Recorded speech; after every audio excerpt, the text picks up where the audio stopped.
তোমরা যারা দ্বাদশ শ্রেণীতে পড়ছো চতুর্থ সেমিস্টারে তোমাদের ইতিহাস সাবজেক্টের ফোর্থ ইউনিট থেকে একটি ইম্পর্টেন্ট প্রশ্ন 1942-এর ভারত ছাড়ো বা আগস্ট আন্দোলন সম্পর্কে একটি প্রবন্ধ লেখো। অর্থাৎ ভারত ছাড়ো এবং আগস্ট আন্দোলনের সম্পর্কে একটা সংক্ষিপ্ত আলোচনার ভিতর দিয়ে আজকের এই ভিডিওটা তোমাদের সামনে তুলে ধরছে।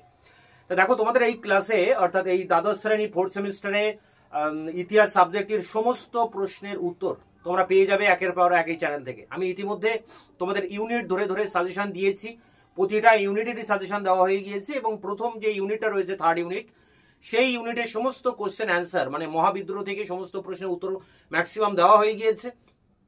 এবার তার পরের যে অধ্যায় ইউনিট 4 থেকে শুরু হয়েছে এবং এখানেও কিন্তু আমি দুটি প্রশ্নের উত্তর ইতিমধ্যে দিয়ে দিয়েছি। সাজেশনটাও তোমরা কালেক্ট করে নেবে। এই ভিডিওর ডেসক্রিপশন বক্সে ক্লাস 12-এর একটি প্লেলিস্ট পাবে, তার মধ্যে সমস্ত কোশ্চেন অ্যান্সার সাজেশন সবকিছু পেয়ে যাবে। এছাড়া তোমাদের যে সমস্ত প্রশ্নের প্রয়োজন তার সেগুলো তোমরা ইউটিউবে লিখে সার্চ করলে আমার দেওয়া ভিডিও তোমরা পেয়ে যাবে। তবে এক্ষেত্রে অনেকগুলো ভিডিও হয়তো বেরোতে পারে, মানে আমারই দেওয়া অনেকগুলো ভিডিও বেরোতে পারে। যেমন আজকের আলোচনা আমাদের ভারত ছাড়ো আন্দোলন। এই ভারত ছাড়ো আন্দোলন যদি তোমরা লিখে সার্চ করো বাংলায় লিখে, তাহলে দেখবে আমার দেওয়া 3টি ভিডিও বেরোবে। প্রথমটা রয়েছে class MA Netaji Subhas open ইউনিভার্সিটির MA স্টুডেন্টদের জন্য 18 নম্বরের কোশ্চেন অ্যান্সার।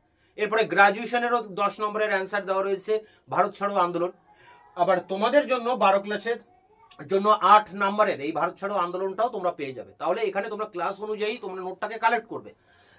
একই কোশ্চেনের অনেকগুলো নাম্বার আলাদা হওয়ার কারণে বিভিন্ন ক্লাসে আমি আলাদা আলাদা ভিডিও কিন্তু দিয়েছি। তাই এখানে তোমরা যে সমস্ত কোশ্চেন অ্যান্সার গুলো খুঁজে পাবে না, তোমরা আমার সাথে যোগাযোগ করতে পারো, কমেন্ট সেকশনে কমেন্ট করতে পারো, বা আমার হোয়াটসঅ্যাপ নাম্বার 8327540655 নাম্বারে তোমরা হোয়াটসঅ্যাপ করলে আমি উত্তরের লিঙ্ক তোমাদেরকে পাঠিয়ে দেবো। তো দেখো, আজকের আলোচনার মূল বিষয় চতুর্থ সেম হিস্ট্রির থেকে রয়েছে 1942-এর ভারত ছাড়ো আন্দোলন। টপ মোস্ট ইম্পর্টেন্ট প্রশ্ন 8 নম্বরের জন্য। অ্যাকচুয়ালি এটা আমাদেরকে পড়তে হয় ভারত ছাড়ো আন্দোলনের প্রকৃতিটা। যেমন আমরা মহাবিদ্রোহের প্রকৃতি আমাদের মূল প্রশ্ন ছিল ওই চ্যাপ্টারে, তেমনি ভারত ছাড়ো আন্দোলনের উপরেও কিন্তু এর যে প্রকৃতি সেটা কি ছিল সেটাই কিন্তু এর মূল প্রশ্ন হয় অনার্স এবং MA স্ট্যান্ডার্ড কোয়ালিটিতে।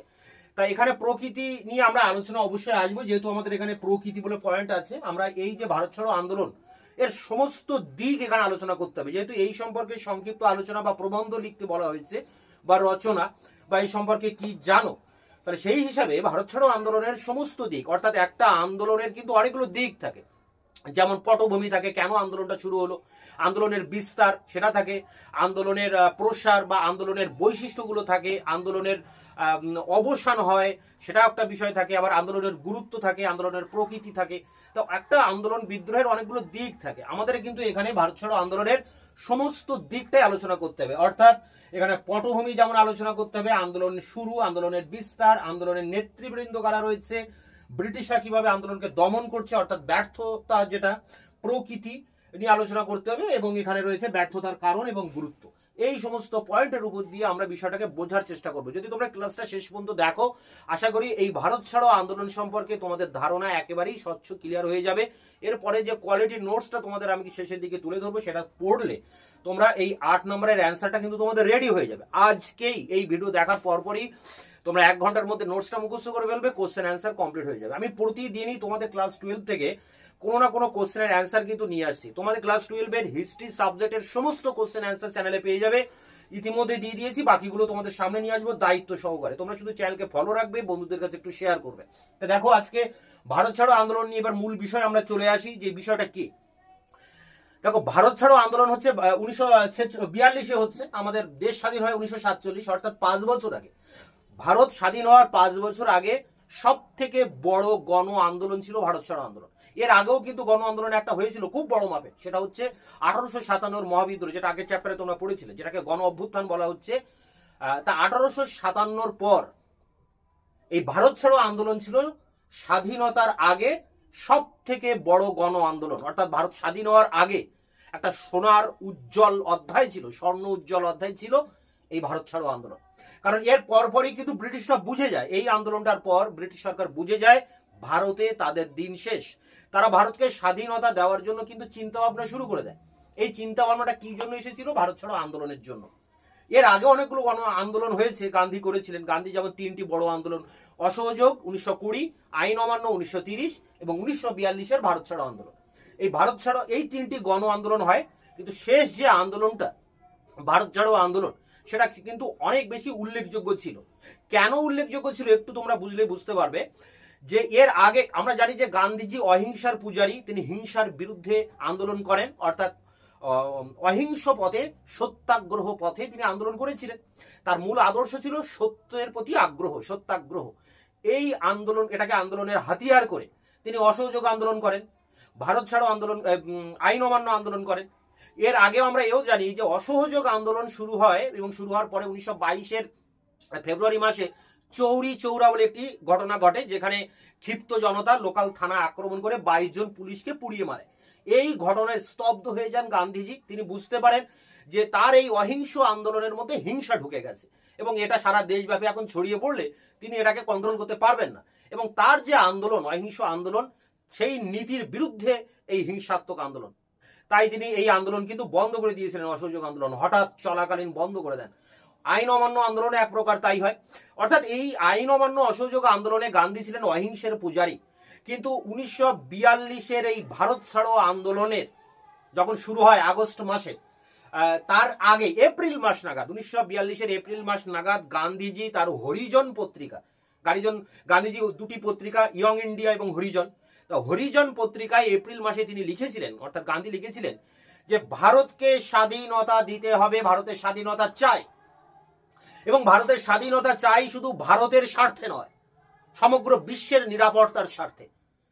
ফ্যাসিবাদ, নাসিবাদ, সাম্রাজ্যবাদ এগুলোর অবসানের জন্য চাই।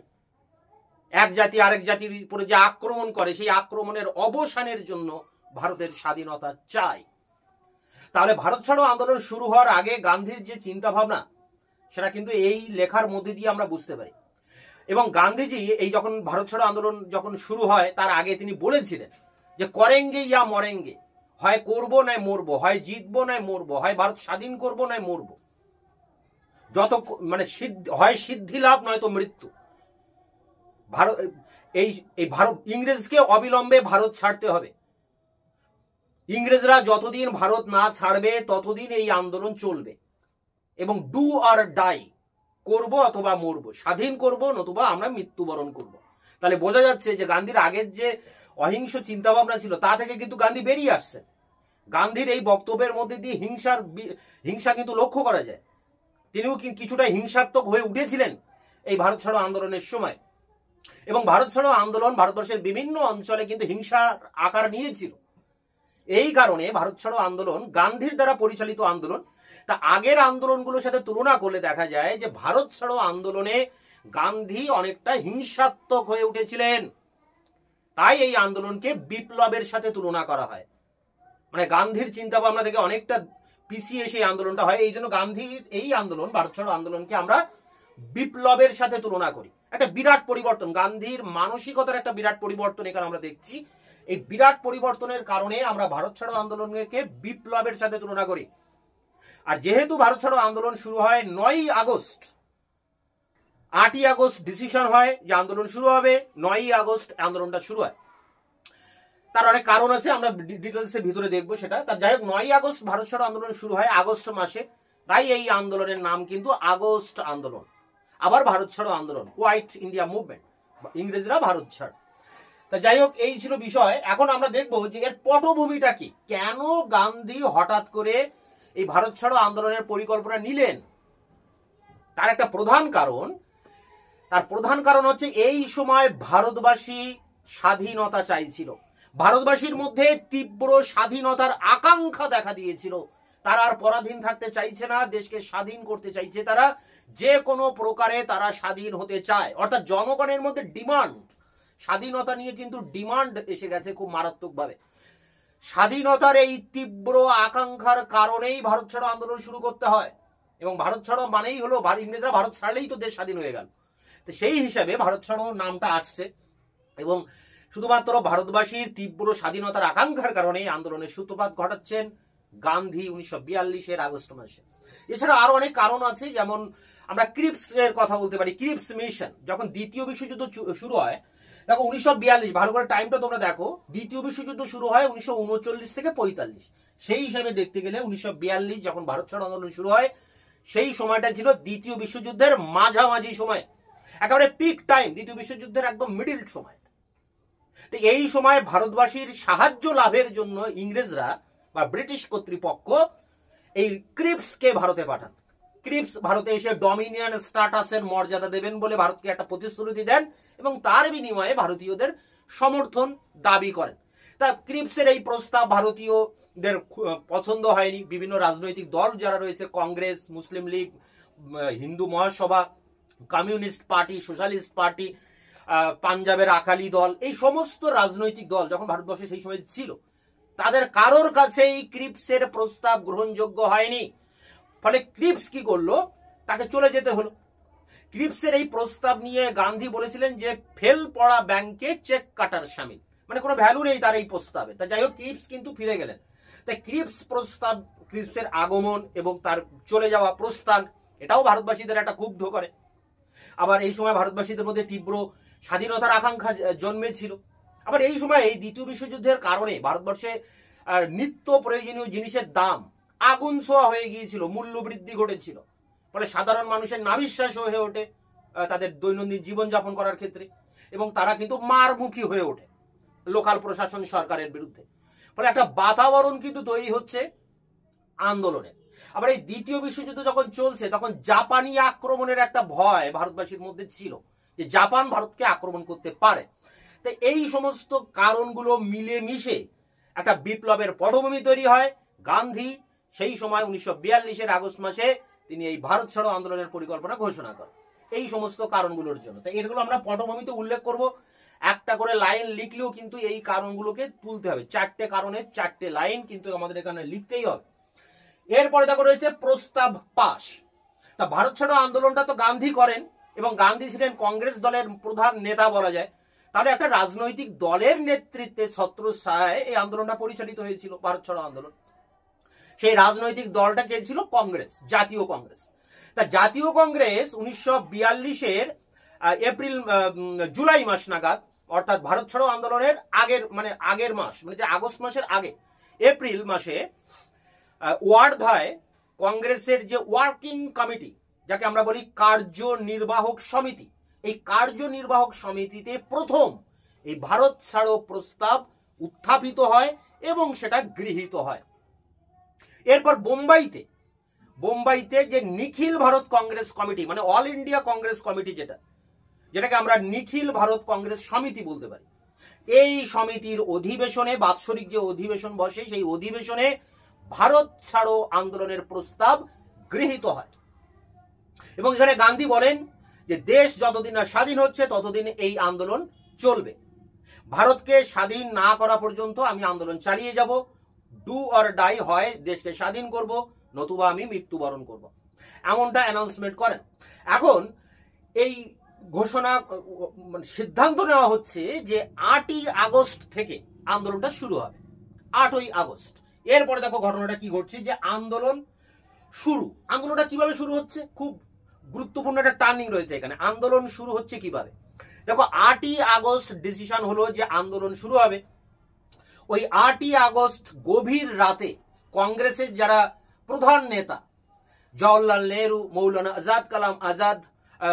আবুল কালাম আজাদ, আচার্য জে.বি. কৃপালনী, মহাত্মা গান্ধী, সর্দার বল্লভভাই প্যাটেল, এই যে প্রধান 4 নেতা বা লিডার ছিলেন কংগ্রেসের, তাদের রাত 12টা নাগাদ তাদের বাড়িতে গিয়ে তাদেরকে অ্যারেস্ট করে ব্রিটিশ সরকার বা ব্রিটিশ পুলিশ। কেন অ্যারেস্ট করছে?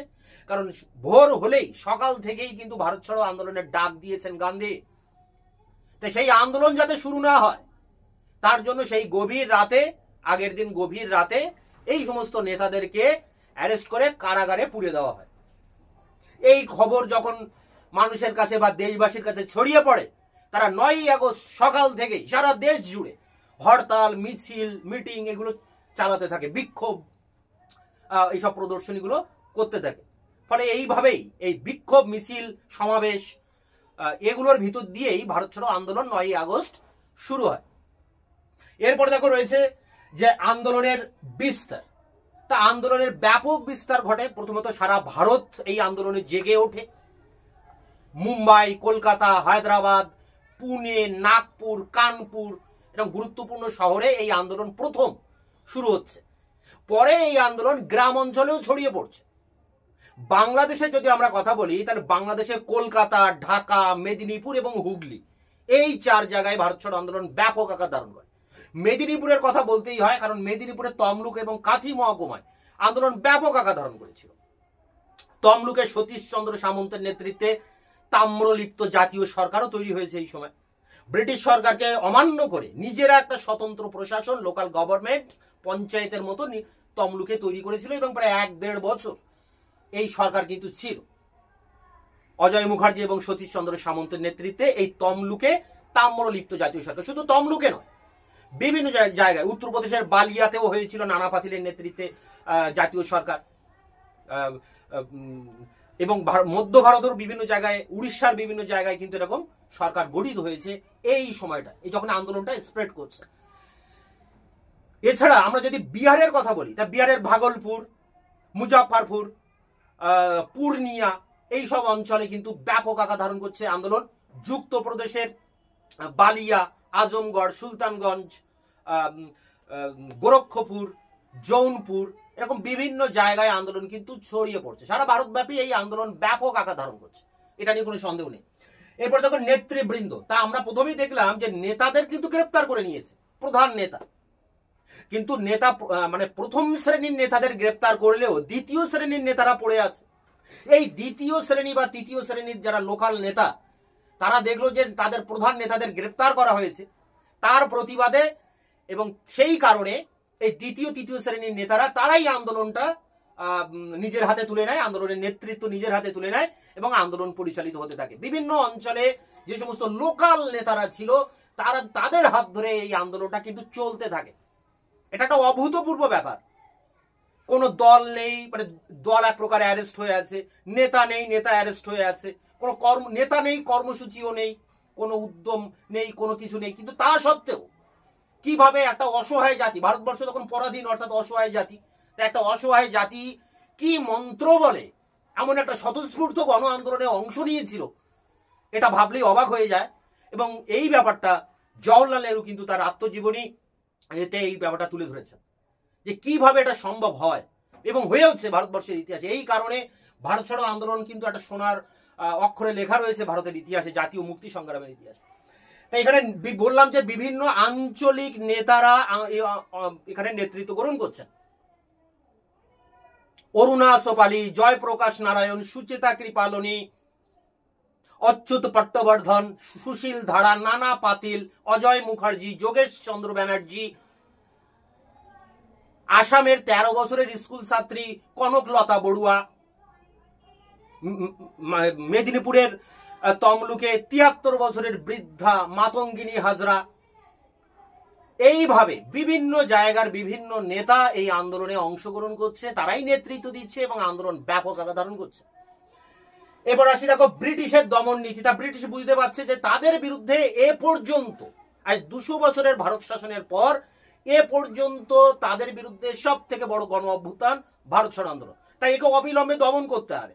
তাই ব্রিটিশ সরকার তাদের পুলিশ বাহিনী দিয়ে জনগণের উপরে লেলিয়ে দেন এবং এই তীব্র পুলিশি আক্রমণের ফলে বা তাদের অত্যাচারের ফলে এই আন্দোলন আস্তে আস্তে দমিত হতে থাকে। বিভিন্নভাবে আন্দোলনকে দমন করা হয়, অত্যাচার করা, বাড়ি পুড়িয়ে দেওয়া, এমনকি নারীদের ধর্ষণও পর্যন্ত করা, সব কিন্তু এই ব্রিটিশ সরকার করেছে 1942-এর ভারত ছাড়ো আন্দোলনকে দমন করার জন্য। মেশিন গানের সাহায্যে গুলি চালানো হয়েছে প্লেন থেকে, ডক এরিয়ায় বা এমনি জনগণের পাবলিক এরিয়ায় মেশিন গানের সাহায্যে গুলি চালানো হয়েছে। তা যেন তেন প্রকারে ব্রিটিশের লক্ষ্য ছিল এই আন্দোলনকে স্তব্ধ করতে হবে, বন্ধ করতে হবে, এবং তারা করেছে। তার জন্য দমন নীতি যতটা দূর নিয়ে যাওয়া যায় ততটা তারা নিয়ে গেছে। বিপিনচন্দ্র মডার্ন ইন্ডিয়া গ্রন্থে এই জন্য বলেছেন যে 1857 মহাবিদ্রোহ হয় এবং সেই মহাবিদ্রোহ কিন্তু দমন হয়েছিল তীব্র দমন নীতির মাধ্যমে। তারপর প্রায় 100 বছর পর এই ভারত ছাড়ো আন্দোলনে, সেই 1857 পরে প্রায় 100 বছর পরে ভারত ছাড়ো আন্দোলনে আমরা আবার দেখতে পাচ্ছি সেই তীব্র দমন নীতি আবার ব্রিটিশ সরকার এখানে তুলে ধরেছে। মডার্ন ইন্ডিয়ায় বিপিনচন্দ্র কথা বলে যাচ্ছে। আচ্ছা, এবার আমরা দেখবো প্রকৃতি। তা আন্দোলনের চরিত্রটা কেমন? প্রকৃতি মানে চরিত্র, কোন ধরনের আন্দোলন এটা? জাতীয় আন্দোলন, গণ আন্দোলন, স্বাধীনতা সংগ্রাম, কৃষক বিদ্রোহ, কি বলবো? যেমন আমরা 1857 বিদ্রোহের চরিত্র আমরা দেখি বিভিন্ন অ্যাঙ্গেলে, তা ভারত ছাড়ো আন্দোলনকেও বিভিন্ন দিক দিয়ে ব্যাখ্যা বিশ্লেষণ করা হয়েছে। যেমন এখানে দেখো ম্যাক্স হারকোট তিনি বলছেন এটা কৃষক বিদ্রোহ, যদিও এই আন্দোলন কিন্তু হিংসাত্মক হয়ে উঠেছিল, হিংসাত্মক একটা বিদ্রোহ বা আন্দোলন ছিল, এই কারণে আমরা এটাকে বিপ্লব বলি। এখানে ম্যাক্স হারকোটের মতো ঐতিহাসিক বলছে এটা কৃষক বিদ্রোহ, কৃষকরা এখানে বেশি অংশগ্রহণ করেছিল। অ্যাকচুয়ালি ভারত ছাড়ো আন্দোলনে সমাজের সমস্ত শ্রেণীর মানুষ অংশগ্রহণ করেছিল স্বতঃস্ফূর্তভাবে। যদি বলা হয় যে ভারতবর্ষের কোন আন্দোলন বা বিদ্রোহে সব থেকে বেশি জনসাধারণ অংশগ্রহণ করেছিল, সর্বস্তরের মানুষ, তাহলে কিন্তু ভারত ছাড়ো আন্দোলন। ভারত ছাড়ো আন্দোলনের প্রধান বৈশিষ্ট্যটাই হচ্ছে যে এই আন্দোলনে সমাজের সর্বশ্রেণীর মানুষ অংশগ্রহণ করেছিল। মহাবিদ্রোহে সমাজের সমস্ত শ্রেণীর মানুষ অংশগ্রহণ করেনি। মধ্যবিত্ত শ্রেণী, মানে যারা উচ্চবিত্ত শ্রেণী, বিশেষ করে যারা রাজা মহারাজা, তারাও কিন্তু অংশগ্রহণ করেনি। গোর্খা, নেপালি, জাপানি, এসব কারাও কিন্তু অংশগ্রহণ করেন। কিন্তু ভারত ছাড়ো আন্দোলনে একেবারে ভবঘুরে দোকানদার, মুটে মজুর থেকে শুরু করে সমাজের শিল্পপতি পর্যন্ত সমস্ত স্তরের মানুষ ভারত ছাড়ো আন্দোলনে অংশগ্রহণ করে, কারণ তারা প্রত্যেকেই ভারতের স্বাধীনতা চাইছিল। তাই এই আন্দোলন ব্যাপকভাবে গণ আন্দোলন বলা যায়। জওহরলাল নেহরু বলেছেন যে এটা ছিল একেবারে ভারতের মানে একটা স্বতঃস্ফূর্ত গণ আন্দোলন। জওহরলাল নেহরু এটাই বলেন যে এটা ছিল একটা স্বতঃস্ফূর্ত গণ আন্দোলন। যদিও ম্যাক্স হারকোট বলছেন কৃষক বিদ্রোহ, তিনি কোন অ্যাঙ্গেলে দেখেছেন? হয়তো তিনি দেখেছেন যে কৃষকরা ব্যাপক মাত্রায় অংশগ্রহণ করেছে, তাই এটা কৃষক বিদ্রোহ। গ্রাম অঞ্চলে তো কৃষকরাই বাস করত। কিন্তু স্টিফেন হ্যানিংহাম তিনি বলছে কৃষকরা বিদ্রোহ করতে পারে, ঠিক, একথা ঠিক, কিন্তু এই কৃষকরা বিদ্রোহ করেছিল পুলিশি অত্যাচারের বিরুদ্ধে এবং উচ্চ শ্রেণীর প্ররোচনায়। তাহলে উচ্চ শ্রেণীর প্ররোচনা দিয়েছে কৃষকদের, তাই কৃষকরা বিদ্রোহ করেছে। যদি এটাকে শেষ পর্যন্ত আমরা গণ অভ্যুত্থানই ধরবো। তা যাই হোক, প্রকৃতি নিয়ে এই তিনটি অ্যাঙ্গেল আমাদেরকে দেখতে হবে। এরপরে দেখো আরো দুটো গুরুত্বপূর্ণ পয়েন্ট রয়েছে, সবগুলোই কিন্তু উল্লেখ করতে হবে 2 লাইন 4 লাইন করে লিখেও। ব্যর্থতার কারণ, কেন এই আন্দোলন এত বড় একটা গণ অভ্যুত্থান কেন ব্যর্থ হল? প্রথম কারণ গান্ধীর অনুপস্থিতি। গান্ধীকে অ্যারেস্ট করে রাখা হয় জেলে, ফলে গান্ধী না থাকার কারণে, তার আন্দোলন তিনি না থাকার কারণে আন্দোলন সঠিকভাবে কিন্তু পরিচালিত হয়নি। এছাড়া জাতীয় ঐক্যের অভাব ছিল। কংগ্রেস দলকে কেউ সাপোর্ট করেনি। কমিউনিস্ট দল, হিন্দু মহাসভা, মুসলিম লীগ, আকালি দল, ডিএমকে দল, যত রাজনৈতিক দল আছে কোন দলই কংগ্রেসকে সমর্থন করেনি, ফলে আন্দোলন ব্যর্থ হয় স্বাভাবিকভাবে। এছাড়া পুলিশি অত্যাচার তো রয়েছেই, পুলিশি অত্যাচার তো শুরুই হয়েছে আন্দোলনকে দমন করার জন্য। এই সমস্ত কারণে আন্দোলন ব্যর্থ হচ্ছে। এবার আসছি গুরুত্ব। দেখো এর প্রধান গুরুত্ব যেটা, এই আন্দোলনের ভিতর দিয়ে ব্রিটিশ সরকার বুঝে গিয়েছিল ভারতে তাদের দিন শেষ, ভারতকে অবিলম্বে স্বাধীনতা দিতে হবে, ভারতবর্ষে ইংরেজরা আর থাকতে পারবে না। এই উপলব্ধি ব্রিটিশ সরকার বুঝতে পারে এবং এটাই হচ্ছে গুরুত্ব। 1942-এর ভারত ছাড়ো আন্দোলন ব্যর্থ হচ্ছে ঠিকই, কিন্তু ব্রিটিশ সরকার বুঝে যাচ্ছে ভারতে তাদের দিন শেষ, ভারতকে অবিলম্বে স্বাধীনতা দিতে হবে। সেই সময় ভারতের বড়লাট ছিলেন লর্ড ওয়াভেল। ওয়াভেল সেই সময় ইংল্যান্ডের যে প্রধানমন্ত্রী উইনস্টন চার্চিলকে একটা পত্রে লিখেছিলেন যে ব্রিটিশ সরকার বা ইংল্যান্ড যেভাবে মিশরকে যেভাবে স্বাধীনতা দিয়েছে, আয়ারল্যান্ডকে যেভাবে ক্ষমতা হস্তান্তর করেছে, অবিলম্বে ভারতে তা করা দরকার। অর্থাৎ ভারতকে অবিলম্বে স্বাধীনতা দিতে হবে, একথা অফিসিয়াল নোটে লিখছেন ভারতের সেই সময় বড়লাট লর্ড ওয়াভেল। লিখছেন কাকে? ব্রিটিশ প্রধানমন্ত্রী। তাহলে ব্রিটিশ সরকারের উপলব্ধিটা হয়েছিল যে ভারত ছাড়তে হবে এই ভারত ছাড়ো আন্দোলনের ভিতর দিয়ে, এবং সেটাই হয়। খুব দ্রুত ক্ষমতা হস্তান্তর করার জন্য ভারতবর্ষে ক্যাবিনেট মিশন, মন্ত্রী মিশনের আগমন ঘটে এবং ভারতকে স্বাধীনতা দেওয়ার জন্য লর্ড মাউন্টব্যাটেনকে পাঠানো হয়, ভারত স্বাধীন হয়। তা ভারতের স্বাধীনতা আন্দোলন বা স্বাধীনতা লাভ করেছিল যে আন্দোলনটার ভিতর দিয়ে বলা যায় সেটি কিন্তু ভারত ছাড়ো আন্দোলন। এটাই এর গুরুত্ব। তা এই সমস্ত দিক নিয়ে যা 8 নম্বরের কোশ্চেন অ্যান্সার, কোয়ালিটির অ্যান্সার, একেবারে যদি তোমরা হুবহু লিখতে পারো পরীক্ষায় 8-এ 8 পাবে। সেই নোটস নিয়ে আমি এবার অনেস্টলি তোমাদের সামনে তুলে ধরছি। দ্বাদশ শ্রেণী ইতিহাস 4th সেম, এখানে 8 নম্বরের প্রশ্ন, ভারত ছাড়ো আন্দোলন বা আগস্ট আন্দোলন সম্পর্কে প্রবন্ধ রচনা করো।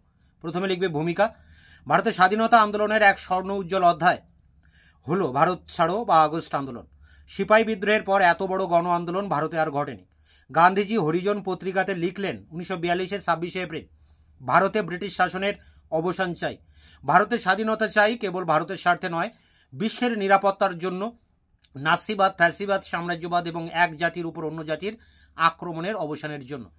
এরপরে দেখো রয়েছে পটভূমি, কারণগুলো কি বলা হচ্ছে। দ্বিতীয় বিশ্বযুদ্ধের পটভূমিকায় ক্রিপসের আগমন ও প্রস্থান, ভারতবাসীর তীব্র স্বাধীনতা আকাঙ্ক্ষা, মূল্যবৃদ্ধি, জাপানি আক্রমণের ভয়, ব্রিটিশ সেনাদের অত্যাচার সবকিছু মিলেমিশে এক ভবিষ্যৎ গণ আন্দোলনের পটভূমি রচনা করে।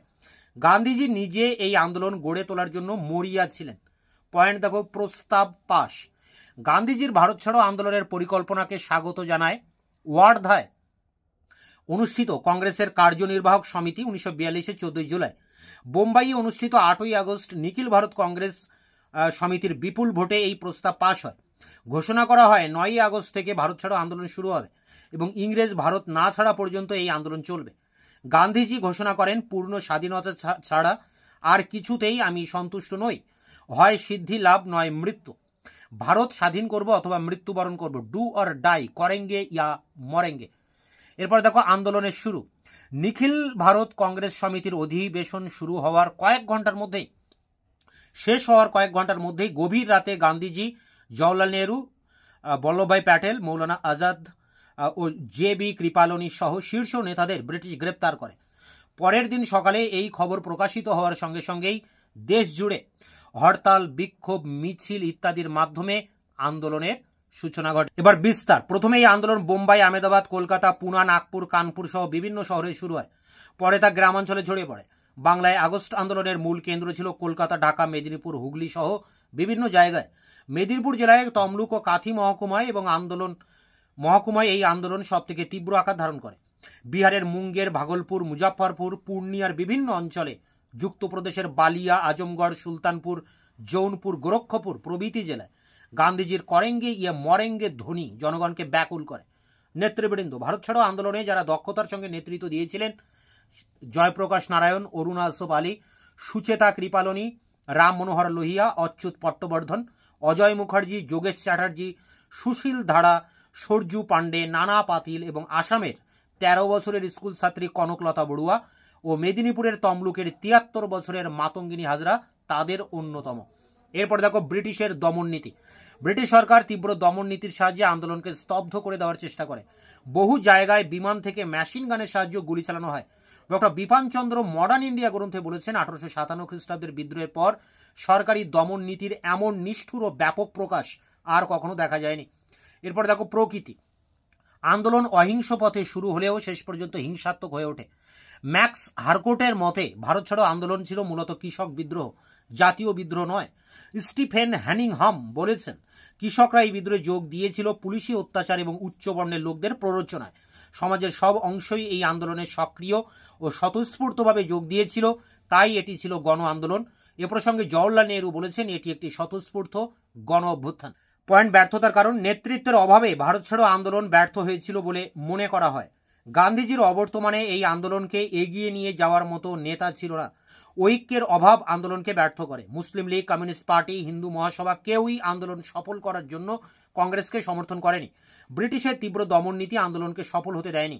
দৈহিক নির্যাতন, গ্রেপ্তার, ঘর পুড়িয়ে দেওয়া, ধর্ষণ, এমনকি গুলি চালিয়ে ব্রিটিশ সরকার এই আন্দোলনকে স্তব্ধ করে দেয়। ভুল সময়ে এই আন্দোলন শুরু হওয়ায় আন্দোলন সফল হয়নি বলে মনে করা হয়। গান্ধীজির ভ্রান্ত নীতি আন্দোলনকে সফল হতে দেয়নি। এরপর দেখো গুরুত্ব। ভারত ছাড়ো আন্দোলন সফল না হলেও এর গুরুত্ব অপরিসীম। এই আন্দোলনের পরেই ব্রিটিশ স্পষ্ট রূপে বুঝে নেয় যে ভারতে তাদের দিন শেষ হয়ে এসেছে। এই আন্দোলনের পর কংগ্রেসের মর্যাদা ও প্রভাব বহুগুণ বৃদ্ধি পায়। এই আন্দোলন সাম্প্রদায়িক ঐক্যকে পুনরায় প্রতিষ্ঠিত করে। 1942-এর আন্দোলন যেভাবে জাতীয় জাগরণ ঘটেছিল, ইতিপূর্বে তা আর দেখা যায়নি। এরপর উপসংহার। ভারত ছাড়ো আন্দোলন সত্যিই ভারতবাসীর স্বাধীনতার পথ তৈরি করেছিল। জওহরলাল নেহরু এই আন্দোলনের মূল্যায়ন প্রসঙ্গে বলেছেন, নেতা নেই, সংগঠন নেই, উদ্যোগ আয়োজন নেই, কোনো মন্ত্রবল নেই, অথচ একটা অসহায় জাতি স্বতঃস্ফূর্তভাবে কর্মপ্রচেষ্টার আর কোনো পন্থা না পেয়ে বিদ্রোহী হয়ে উঠল। এ দৃশ্য সত্যই বিস্ময়ের ব্যাপার। ভারতবাসী যে স্বাধীনতা পাচ্ছেই তা বোঝা যায় ব্রিটিশ প্রধানমন্ত্রী চার্চিলকে লেখা বড়লাট ওয়াভেলের এক উক্তি থেকে। ভারতে ব্রিটিশ সাম্রাজ্যের দিন শেষ হয়েছে, আয়ারল্যান্ডে ও মিশরে যেভাবে ব্রিটিশ ক্ষমতা হস্তান্তর করেছে, ভারতে এখনই তা করা দরকার। এই ছিল 1942-এর আগস্ট আন্দোলন বা ভারত ছাড়ো আন্দোলনের উপরে 8 নম্বরের কোশ্চেন অ্যান্সার। এটি সংগ্রহ করে তোমরা পরীক্ষার প্রস্তুতি নাও। দেখা হচ্ছে অন্য ভিডিওতে। ততক্ষণে চ্যানেলকে সাবস্ক্রাইব করে রাখবে, বন্ধুদের কাছে শেয়ার করবে। ভিডিওটি ভালো লাগলে অবশ্যই একটা লাইক দেবে।